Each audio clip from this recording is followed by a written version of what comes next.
با سلام و فرخندوار سال نو، سال 1395 به شما هموطنان عزیزم در داخل کشور و در هر جای دنیا که هستید.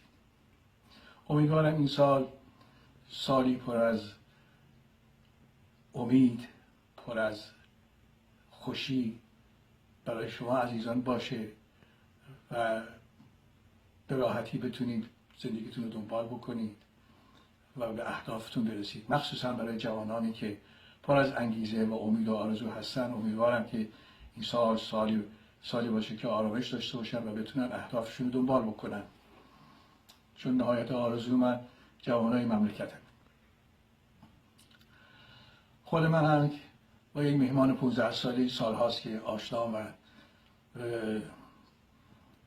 دوست شدیم با هم دیگه. الان هم من به خاطر اون اینجا ایستادم و طبق دستور ایشون من موهای سرمام کوتاه کردم و بچه حرف گوش کنی شدم و یک چند وقت دیگه در اینجا هستم چون آرامش خوبی دارم و خیلی راحتم اینجا برای اینکه با این میهمان بتونیم به تفاهم برسیم انشالله.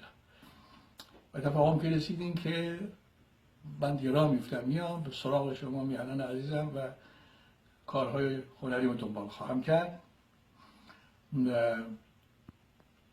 لازم میدونم که در این لحظه، در این دم سال تحویل سال 95 از دو دوست دیرینم، محمد رضا لطفی و پرویز مشکاتیان، خیلی دوستشون داشتم و دارم و دلم براشون تنگ شده، یاد کنم و روانشون شاد باشه.